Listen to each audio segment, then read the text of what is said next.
Եվրոպայի խորհրդի խորհրդարանական վեհաժողովի հարգարժան նախագահ, հարգարժան գլխավոր քարտուղար, հարգարժան խորհրդարանականներ, դեսպաններ, տիկնայք եւ պարոնայք։ Թույլ տվեք շնորհակալություն հայտնել Եվրոպայի խորհրդի նման հեղինակավոր կազմակերպության խորհրդարանական վեհաժողովի առաջ ելույթ ունենալու այս հնարավորության համար։ Հայաստանի Հանրապետությունում Եվրոպայի խորհուրդը եւ ԵԽԽՎ-ն ընդունում են եւ ընկալում են որպես ժողովրդավարության մարդու իրավունքների պահապան ու պաշտպան։ ԵԽԽՎ բանաձևերը Հայաստանի ժողովրդավարության դժվար ճանապարհի մշտական ուղեկիցն են։ Շատ դեպքերում մարդիկ Հայաստանում անհամբերությամբ ու լարվածությամբ են սպասել դրանց ընդունմանը, ընտրությունների կեղծումների, հավաքների արգելքների, քաղբանտարկյալների ազատության, արդարադատության ներպետական հույսերը սպառած համարելով։ Մարդու իրավունքների եվրոպական դատարանը վերջերս շատ կարևոր վճիռ կայացրեց 2008 թվականի մարտի 1-ի զոհերի գործով, արձանագրելով նրանց կյանքի իրավունքի խախտումը պետության կողմից, նրանց մահվան հանգամանքների վերաբերյալ քննության անարդյունավետ լինելը։ Վերջին տարիներին դատարանը կարևոր որոշումներ է կայացրել 2008 թվականի մարտի 1-ի հետևանքով անազատության դատապարտված քաղաքական գործիչների վերաբերյալ։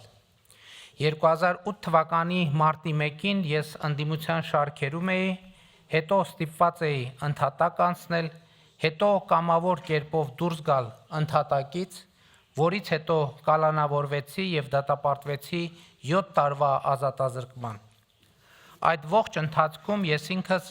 անհամբերությամբ էի սպասում Եվրոպայի խորհրդի խորհրդարանական վեհաժողովից եւ մարդու իրավունքների եվրոպական դատարանից եկող լուրերի։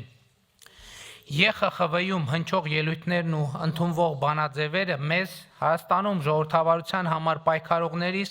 հույս էին տալիս եւ ուժ։ Չեմ մոռանա այն օրը, երբ բանտում ինձ այցելեց Եվրոպայի խորհրդի մարդու իրավունքների գլխավոր հանձնակատարը։ Ի վերջո 2011 թվականին բանտից ազատ արձակվեցի հենց Եվրոպայի խորհրդի ԵԽԽՎ-ի մարդու իրավունքների եվրոպական դատարանի հետևողականության շնորհիվ 7 տարվա փոխարեն անազատության մեջ մնալով 1 տարի 11 ամիս։ 2018 թվականի մայիսին, երբ Հայաստանում տեղի ունեցավ ժողովրդական ոչ բռնի թավշյա հեղափոխությունը եւ հեղափոխության արդյունքում Հայաստանի Հանրապետության վարչապետ դարձա,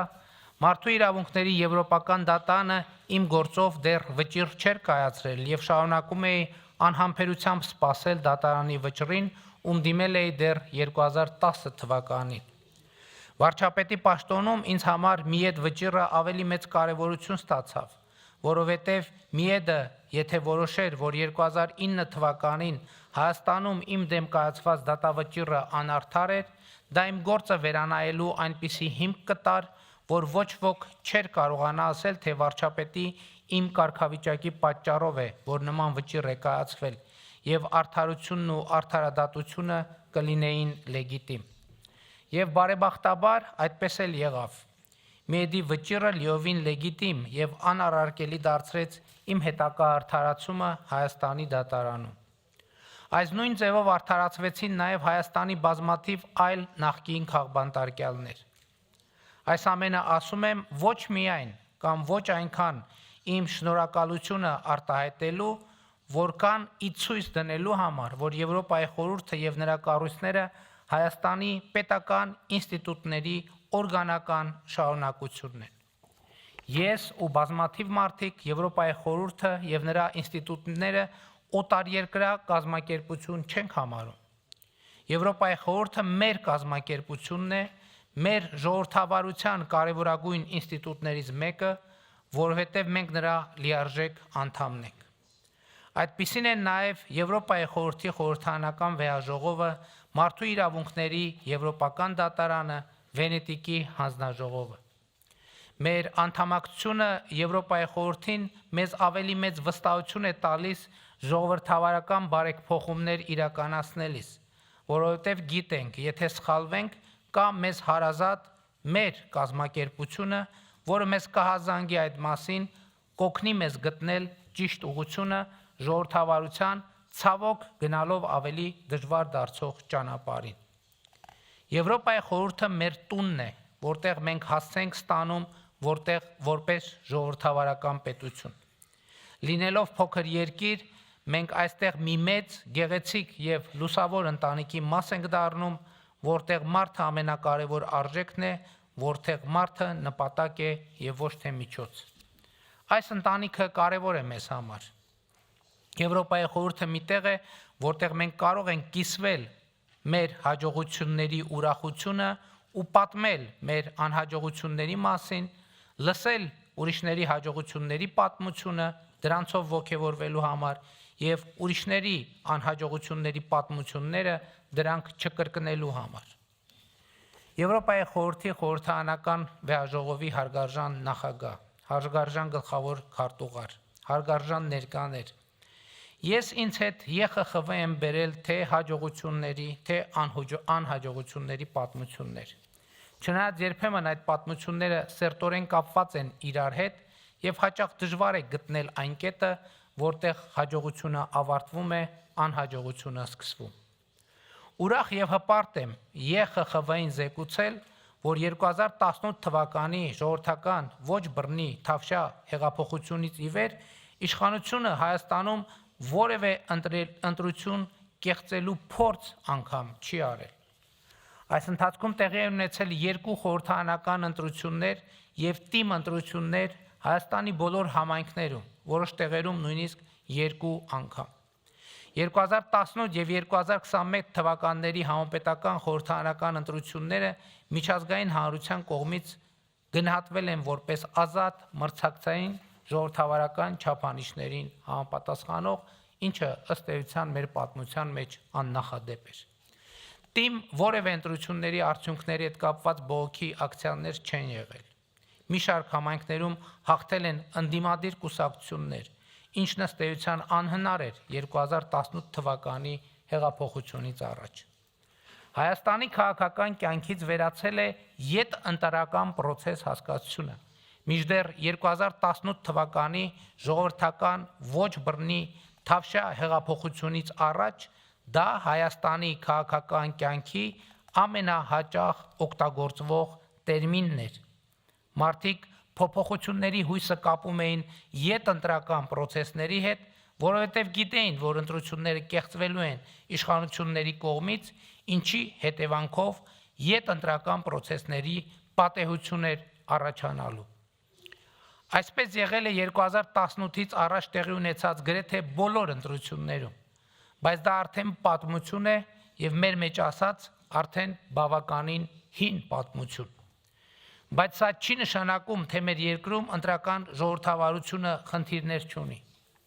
Հայաստանում որոշ ուժերի կողմից ընտրակաշառքի պրակտիկան շարունակում է կիրառվել։ Խնդիրը այստեղ ոչ միայն այն է, որ իրավապահներից մեծ ջանք է պահանջվում նման դեպքերը բացահայտելու համար, այլև չկան գործնական մեխանիզմներ ընտրությունների արդյունքների վրա ընտրակաշառքի ազդեցության չափը պարզելու համար։ Եվ որպես հետևանք ընտրակաշառք բաժանած ուժերին քաղաքական եւ ընտրական պրոցեսից դուրս թողնելու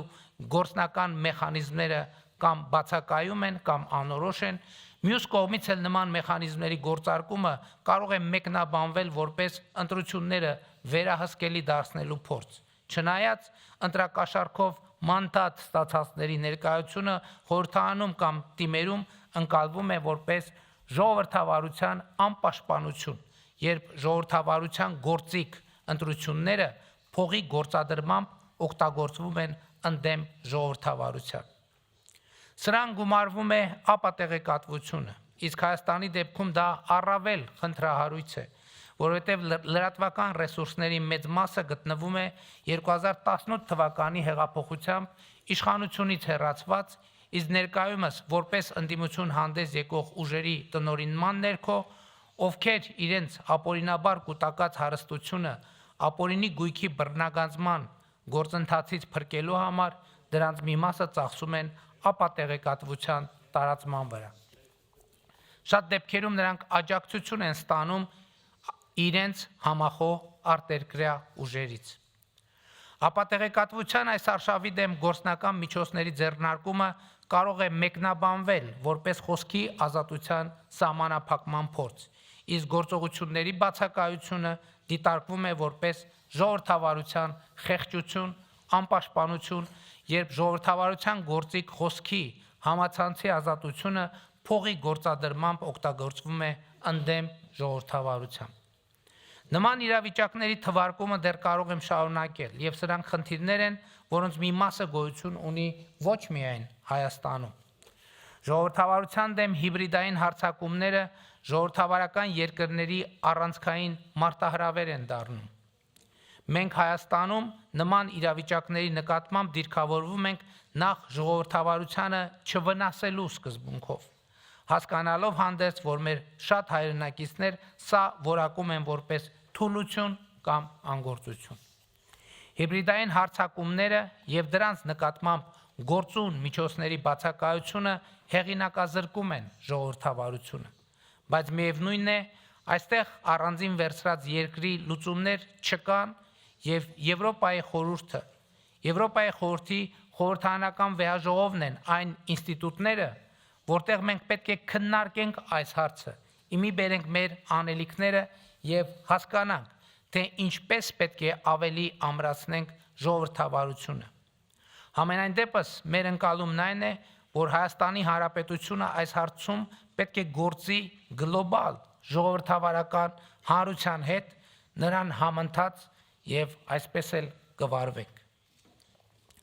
Ժողովրդավարությունը մեզ համար չափազանց թանկ է, կարևոր է եւ մենք չենք կարող նմանվել նրանց, ովքեր ժողովրդավարության գործիքներն օգտագործում են ժողովրդավարությանը վնասելու համար։ Նկատի ունեմ, շատ ավելի վտանգավոր է ժողովրդավարությունը պաշտպանելու կարգախոսի ներքո ժողովրդավարությունը վնասելու հնարավոր գործելակերպը։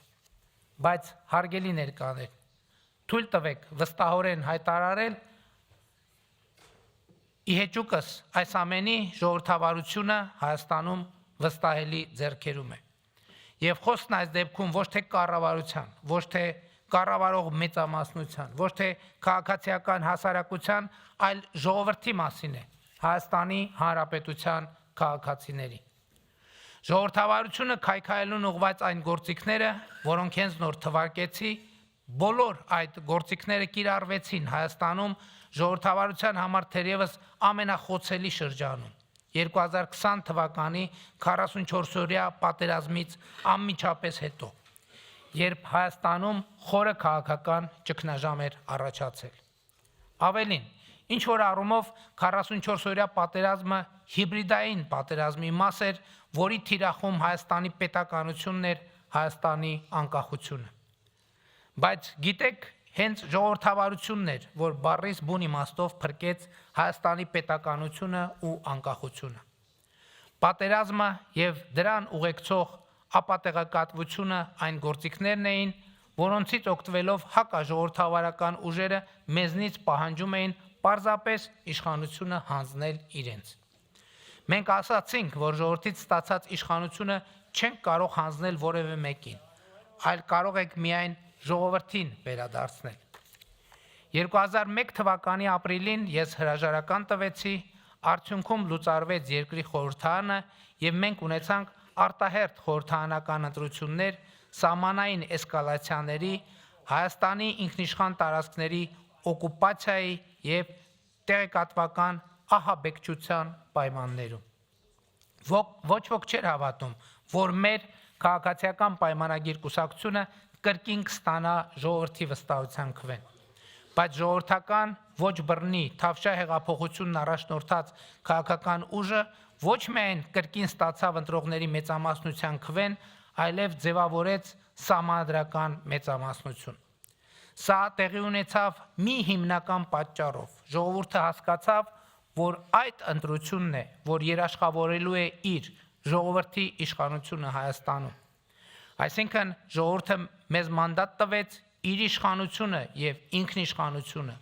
անկախությունն ու պետականությունը պահպանելու համար եւ կարող եմ միանշանակ եւ աներբա արձագանքել, որ այսօր այո, իշխանությունը Հայաստանի Հանրապետությունում պատկանում է ժողովրդին,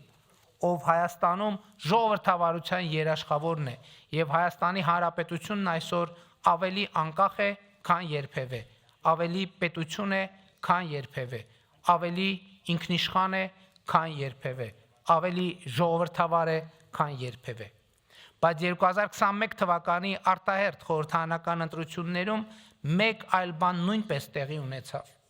Ժողովուրդը իր սեփական նախընտրական ասելիքը ձևավորեց եւ այն պատվիրակեց կառավարող մեծամասնությանը եւ ժողովրդի նախընտրական ծրագրի առաջնային կետը խաղաղությունն էր։ Նա մեզ պատվիրակեց Հայաստանին բերել խաղաղություն։ Ժողովրդի այդ պատգամը մենք արձանագրեցինք Հայաստանի կառավարության 2021-2026 թվականների գործունեության ծրագրում որպես ժողովրդի առաջ ստանձնած մեծագույն պարտավորություն։ Հենց այսպես էլ կառավարության ծրագրում գրված է։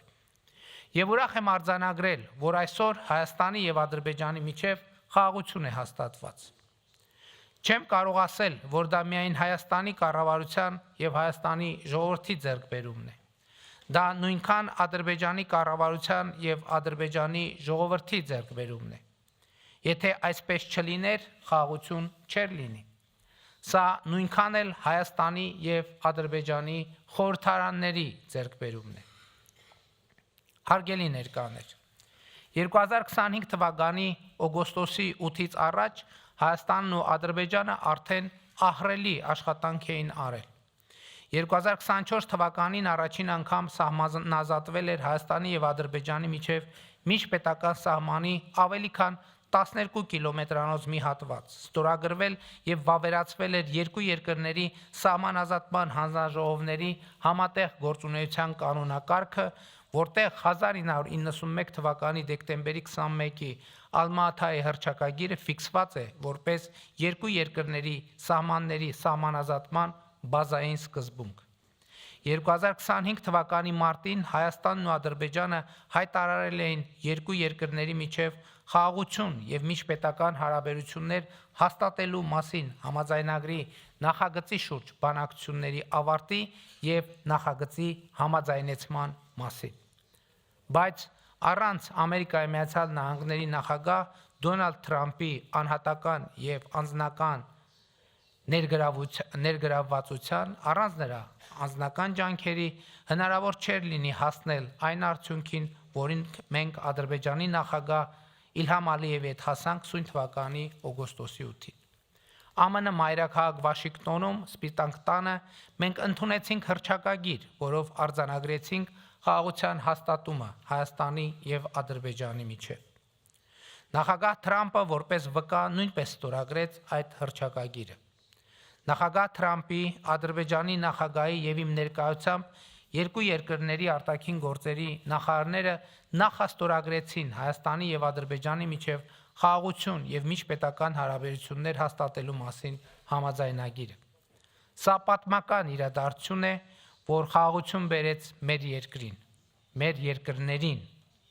բայց ինչպես արդեն առիթ ունեցել եմ ասելու, խաղաղությունը արձակուրդ կամ հանգիստ չէ, խաղաղությունը ամենօրյա աշխատանք է, խաղաղությունը նորածին երեխային նման ամենօրյա խնամք է պահանջում իր նկատմամբ։ Մեր նորածին խաղաղությունը այսօր արդեն 1 ամիս 22 օրական է, եւ խանդաղատանքով պիտի խնամենք նրան, սիրենք ու հոգ տանենք նրա մասին, որ նա մեծանա, հասունանա, ուժեղանա եւ իրենով ծաղկեցնի հարավային Կովկասի մեր տարածաշրջանը։ Այս համատեքստում կարևոր է նաեւ անհետ կորած անձանց ճակատագրի պարզաբանումը եւ երկարատև կոնֆլիկտի հետևանքով անազատության մեջ հայտնված անձանց խնդիրների հասցեագրումը։ Եվրոպայի խորհրդի խորհրդարանական վեհաժողովի հարգարժան նախագահ, հարգարժան գլխավոր քարտուղար, հարգարժան խորհրդարանականներ, դեսպաններ, տիկնայք եւ պարոնայք։ 2018 թվականի ժողովրդական ոչ բռնի Թավշյա հեղափոխությունից հետո ասել եմ, որ ժողովրդավարությունը մեզ համար հանգամանքների պատահական բերում չէ, այլ ռազմավարություն, քաղաքական հավատամք եւ մեր արժեքային համակարգի անբաժանելի մասը։ Ուրախ եմ հեղափոխությունից ավելի քան 7 տարի անց ԵԽ խորհրդարանական վեաժողովի այս ամբիոնից ասել, որ Հայաստանը այսօր համեստ, բայց ամուր տեղ է զբաղեցնում Եվրոպայի ժողովրդավարական երկրների շարքում։ Բայց սա որքան մեր Հայաստանի ժողովրդի եւ ժողովրդավարության համար սկզբունքային պայքար մղած ուժերի, նույնքան էլ Եվրոպայի խորհրդի խորհրդարանական վեաժողովի, Վենետիկի հանձնաժողովի, Մարդու իրավունքների եվրոպական դատարանի, Եվրոպայի խորհրդի մյուս կառույցների ձեռքբերումն եմ համարում։ Ուզում եմ բոլորիդ շնորհակալություն հայտնել 2001 թվականից Եվրոպայի խորհրդին Հայաստանի անդամագրվելու պահից ի վեր հայկական ժողովրդավարությանը նրա կայացմանը ձեր ցուցաբերած աջակցության համար։ 2018 թվականից ի վեր Հայաստանում հսկայական ժողովրդավարական ձեռքբերումներ, բովանդակային փոփոխություններ են արձանագրվել։ Դրանցից նշանայինը, որ կարող է փոփոխությունների ու էության ու մասշտաբի մասին լրջագույն պատկերացում տալ, թերևս կանանց ներգրավվածության աստիճանն է Հայաստանի հանրային եւ պետական կյանքում։ Մեր երկրի խորհրդարանում կին պատգամավորների թիվը երբեք այնքան մեծ չի եղել, որքան այսօր։ Կին նախարարների թիվը կառավարությունում երբեք այնքան շատ չի եղել, որքան այսօր։